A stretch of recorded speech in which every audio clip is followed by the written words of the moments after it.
Harlan County, Kentucky, autumn of 1884, and the woman everyone called Maren Voss had been splitting firewood since before the frost came down off the ridgeline. That was not unusual.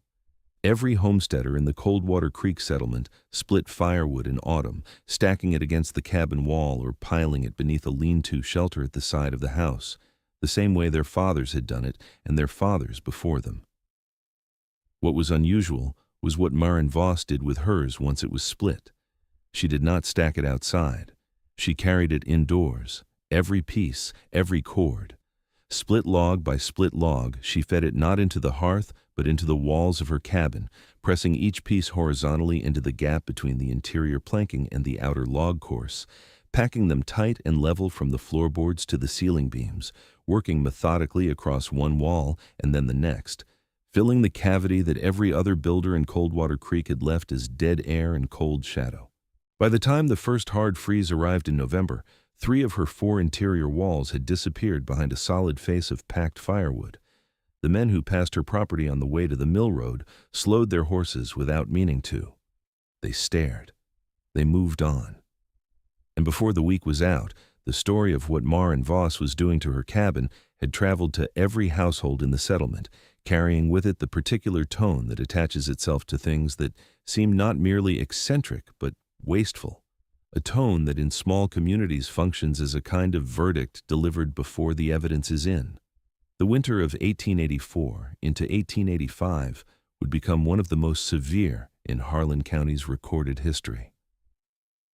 The temperature dropped below zero in the first week of December and did not climb back above freezing for 61 consecutive days.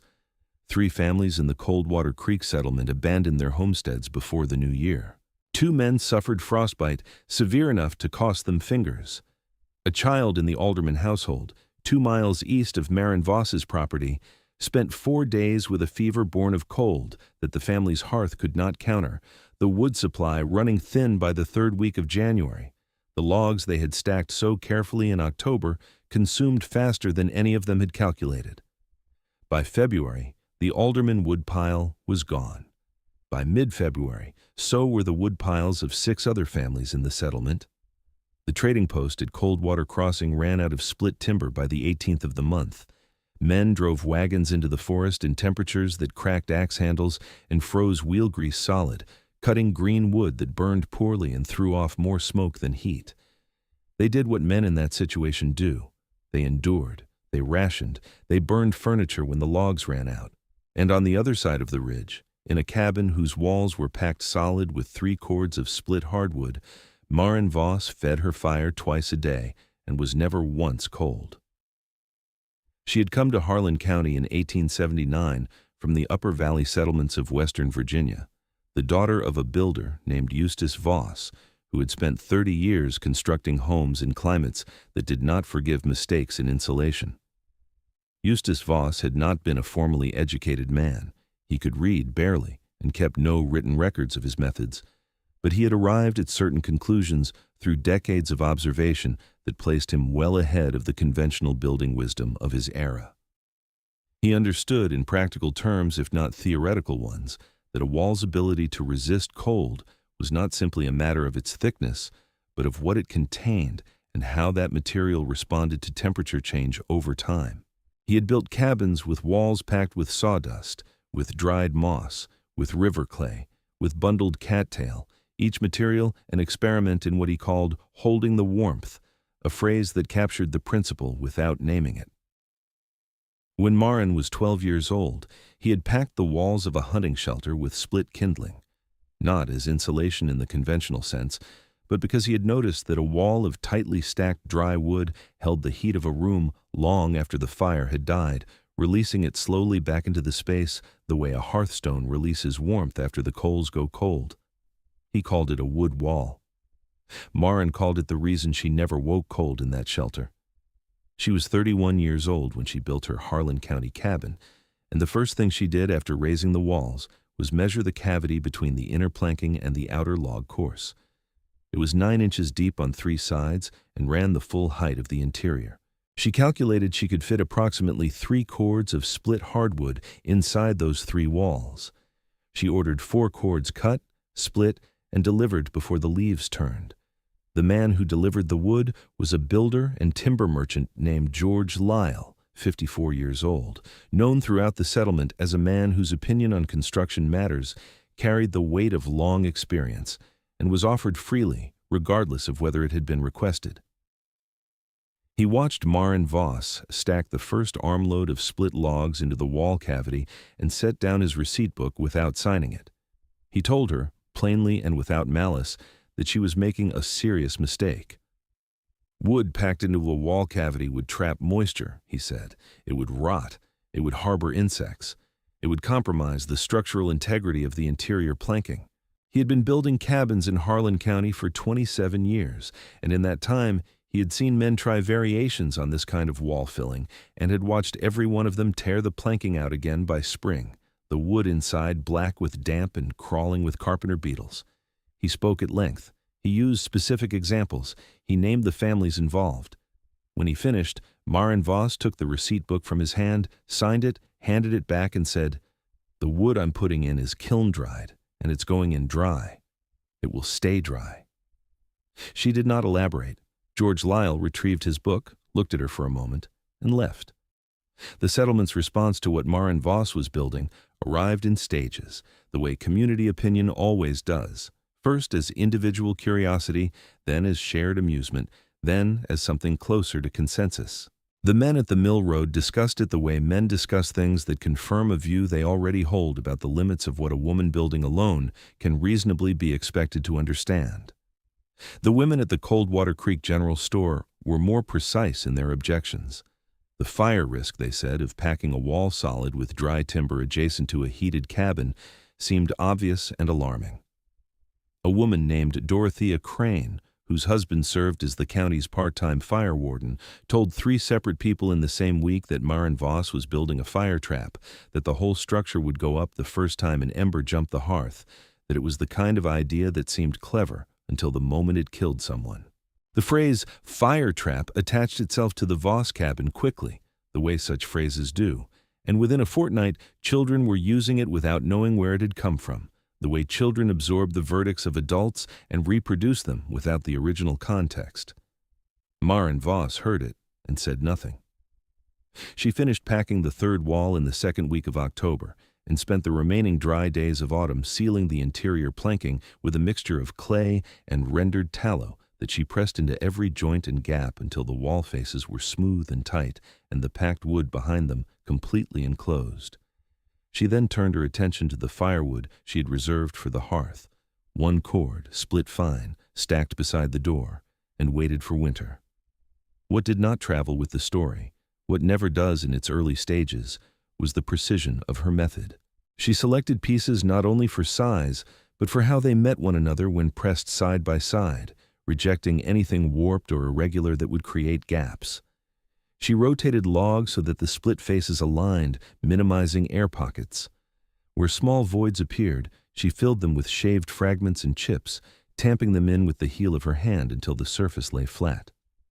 The work was slow, far slower than stacking wood outdoors, and it required a kind of patience that few in the settlement would have associated with efficiency. But Maren Voss was not working for speed. She was working for uniformity, for density, for the quiet accumulation of material that would behave as a single mass once the walls were sealed. She paid particular attention to the corners, where the cavities met and where, in most cabins, drafts found their way in regardless of how carefully the chinking had been applied. At each corner she interlocked the pieces, crossing them in alternating directions so that no straight channel could form from interior to exterior. It was the kind of detail that could not be seen once the planking was closed, and for that reason, it was the kind of detail most builders neglected. Maren Voss did not neglect it. She understood, as her father had, that the parts of a structure no one sees are the parts that determine how it behaves when conditions turn against it. There were days in late October when the temperature rose unexpectedly and the air held a dampness that warned of coming frost. On those days, she paused her work and left the cabin open, allowing what little moisture might have entered the wood during handling to dissipate before she sealed the planking again. She monitored the smell of the interior, not as sentiment, but as indicator. Dry wood has a particular scent, faint and clean. Damp wood announces itself differently. She trusted that difference. When the smell was right, she continued.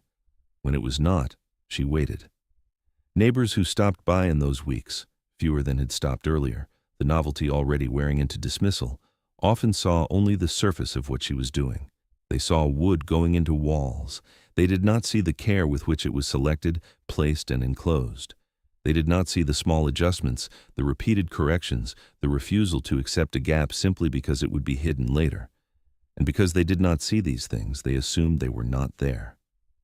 This is how most assumptions are formed in small places, not from what is observed, but from what is not looked at closely enough to be understood. What Eustace Voss had understood, and what his daughter had absorbed through years of watching and building alongside him, was a principle that would not acquire its formal name for several more decades, but that existed as observable physical fact, regardless of whether anyone had named it. When you pack a dense, dry material into a confined space adjacent to a heat source, that material absorbs thermal energy during the hours the heat is applied and releases it slowly, very slowly, over many hours, after the heat source is reduced or extinguished. The technical term for this behavior is thermal mass. The practical effect is that a cabin whose walls are packed with 3 cords of kiln-dried hardwood does not respond to temperature the way a hollow-walled cabin does. A hollow wall loses its heat to the outside world within minutes of the fire dropping. A wall packed with dense dry wood holds the accumulated warmth of the day's fire and releases it through the night, the temperature inside the cabin declining not sharply, as it does when insulation is merely air, but gradually, degree by degree, over the course of 8 to 12 hours. Think of it this way. A thin blanket dropped over a cold body provides some warmth but holds very little. A heavy wool blanket, dense, compressed, layered, traps heat and releases it back slowly, maintaining the warmth long after the original source of heat is gone. The wall of packed firewood functioned on the same principle. The cabin was not merely insulated, it was banked, the same way a fire is banked at night to hold its heat through the dark hours, except the entire structure was the bank, and the stored warmth was measured not in minutes, but in the full length of a winter night and beyond. The conventional cabins in Coldwater Creek, with their hollow walls and their single-skin insulation of chinking and daubing, bled their heat into the January air within 2 hours of the last log going on. Maren Voss's cabin, once brought to temperature in the morning, held that temperature until the following noon, without a single additional piece of wood being burned. There is another detail worth noting, one that would not have occurred to most of her neighbors, because it required thinking about heat not as something you create, but as something you manage. The packed wood did not merely store warmth, it moderated it. In a conventional cabin, a strong fire produces a sharp rise in temperature near the hearth and a corresponding gradient across the room, hot near the source, cold at the edges. In Maren Voss's cabin, the walls absorbed the excess as it was produced, flattening that gradient, distributing warmth more evenly across the space. The result was not a hotter room, but a steadier one. Comfort, in that sense, was not a peak but a consistency. And consistency is easier to maintain when the structure itself participates in holding it. The first week of December arrived with a cold that announced itself before it fully came. The particular quality of silence that settles on a mountain landscape when the temperature drops below the point at which animals move freely, when the creek ice stops flexing and goes rigid, when the breath of the horses in the paddock comes in short, dense clouds rather than the long vapor of moderate cold. Maren Voss woke on the 4th of December to a temperature of minus 11 degrees Fahrenheit and built her morning fire the same way she always did. A small, methodical fire of split hardwood, fed steadily for 3 hours and then reduced to coals by mid-morning. She ate breakfast. She did her indoor work. By midday, the fire was low and the room was 63 degrees. By 4 in the afternoon, with the temperature outside at minus 14 and falling, the fire reduced to a slow burn of 2 small logs. The room was 58 degrees. She added 3 logs at dusk. She read for an hour by lamplight. She went to sleep. When she woke the following morning to a temperature outside of minus 17, the coldest night yet recorded in Harlan County, The interior of her cabin was 49 degrees. She had not touched the fire in 9 hours. There was no catastrophic cold. There was no crisis. There was a woman who rose at her usual hour, built her usual morning fire, and went about her day while the world outside her walls contracted with cold that had already begun to cost her neighbors their comfort and their certainty. Think for a moment about what that means. Minus 17 degrees outside, 49 degrees inside, a difference of 66 degrees maintained through a 9-hour night by walls packed with dry wood and a fire that had been untouched since 10 o'clock the previous evening. The families across the ridge were waking in that same cold to temperatures inside their cabins of 28, 31, 24 degrees, cold enough to see their breath, cold enough to feel the water in the wash basin filmed with ice, cold enough to make the first hour of every morning a kind of siege against the cold before the fire could recover what the night had taken.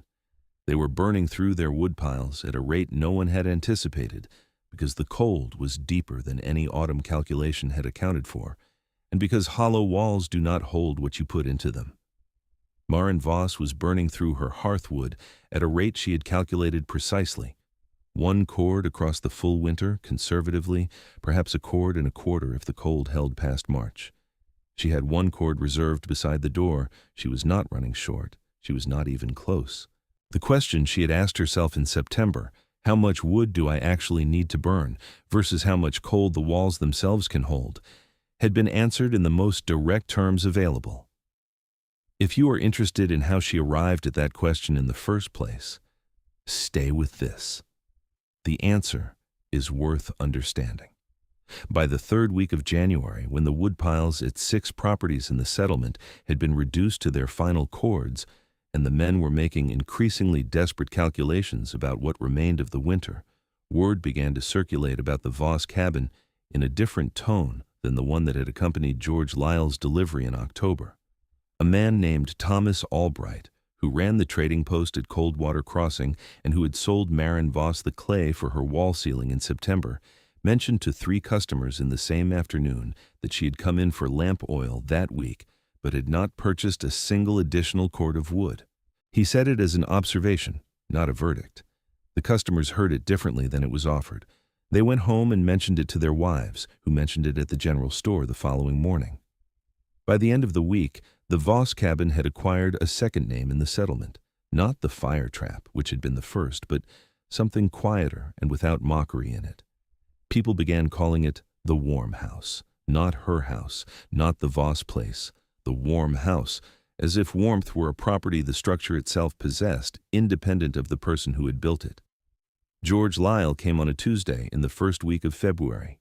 He came alone on horseback in a temperature of -9, with his collar turned up and his gloves on, and no particular explanation offered for the visit beyond a question about whether she had experienced any moisture in the wall packing. She had not. She told him so. He stood in her doorway. She did not immediately invite him in, and he did not immediately ask, and looked at the sealed interior planking of the wall to his left, the smooth clay and tallow face of it, and was quiet for a moment. He asked if he could come inside. She stepped back from the door. He crossed the threshold and stood in the room, and the warmth met him the way warmth meets a person who has been cold for a long time. Not dramatically, not with heat, but as an absence of the thing that had been pressing on him for the past hour of riding. He took off his gloves. He stood at the center of the room. The fire in the hearth was low, 2 small logs burning slowly, producing more light than heat at that point in their burn. He reached out and placed his palm flat against the sealed planking of the packed wall. He held it there. He did not speak for what felt like a full minute. What he finally said was quiet enough that Maren Voss had to listen carefully to catch it. He said, "It's warm all the way through." She poured him coffee. He sat down.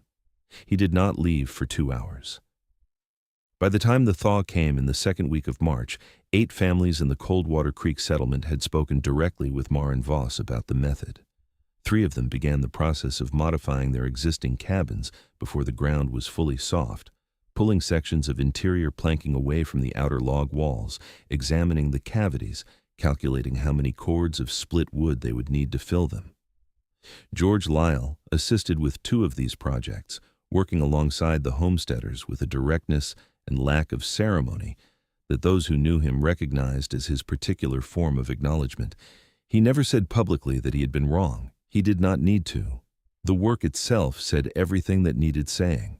By the following autumn, 4 newly built cabins in the settlement were constructed from the beginning with the packed wall method, the cavities measured and designed into the structure rather than retrofitted into an existing one. The wood packing done before the inner planking was nailed, the whole system integrated from the foundation.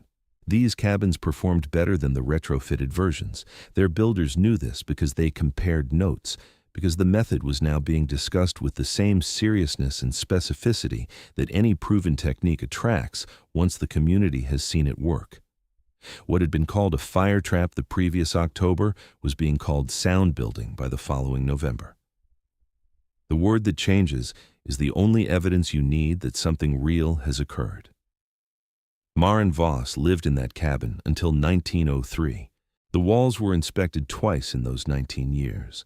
Once by George Lyle, who had become something approaching a collaborator rather than a critic, and once by a county building assessor who had heard about the structure from a colleague and wanted to see the wall packing for himself. On both occasions, the wood inside the walls was found to be dry, intact, and undamaged by insect or moisture. The kiln drying had done what Maren Voss had said it would do. The clay and tallow ceiling had kept the moisture out. The system worked not because it was complex, it was not complex, but because it was based on an accurate understanding of what wood actually does when it is dry and dense and warm and enclosed. The assessor wrote in his report that the method was the most effective passive heating system he had encountered in 20 years of inspecting residential structures in Harlan County. He did not know Eustace Voss's name. He did not know about the hunting shelter in Western Virginia, the experiments with sawdust and moss and river clay, the decades of observation that had preceded the Harlan County cabin by 30 years. He knew only what he could measure, which was a room that stayed warm long after the fire had dropped, walls that held their heat the way stone holds heat, a woman who had spent 1 cord of firewood across a winter that had cost her neighbors 4. The report went into a county file. The file was never published. The method spread anyway, the way methods that work always spread. Person to person, winter to winter, one careful observation at a time. There is something worth sitting with in the story of Maren Voss and her packed walls. Not the ingenuity of it, though the ingenuity is real. Not the vindication, though the vindication is satisfying in the way that all vindications are when they arrive quietly and without drama. What is worth sitting with is the question she started from. Not, how do I survive the winter? Every person in Coldwater Creek was asking that question. The question Maren Voss was asking was different. She was asking, where does the warmth actually go? She had watched her father ask that question for 30 years and had absorbed the habit of asking it herself. She knew that warmth goes wherever the structure around it allows it to go. Out through the walls, into the air, across the temperature gradient from inside to outside, until the difference is gone. She knew that the only way to slow that process was to put something in the path of it, something dense, something dry, something that would absorb the warmth before it reached the outer wall and hold it long enough for it to matter. The firewood was not a creative solution. It was the logical one, once the question was asked correctly. The creativity was in the question. And the question, once you have heard it, is available to you in any context where warmth is being lost and you are trying to understand where it is going. What in your life is hollow? What in your work, your relationships, your preparation for the seasons that always come, is leaving a gap where warmth should be? What would it mean to pack that space with something dense and dry and patient, something that could hold what you put into it and release it slowly over the long hours when you are no longer feeding the fire? Maren Voss asked that question about a wall, and it kept her warm for 19 winters. The question itself, stripped of its specific context, keeps company with anyone who thinks carefully about where the warmth goes and what it would take to hold it longer. If this story has stayed with you, leave a comment below. Tell us what you think she understood that her neighbors did not. Subscribe if you want to hear more stories like this one. Every week we find another person who built something the world called foolish and let the winner answer the question. This story is fictional, created for entertainment and reflection. Any resemblance to real persons or specific historical events is coincidental.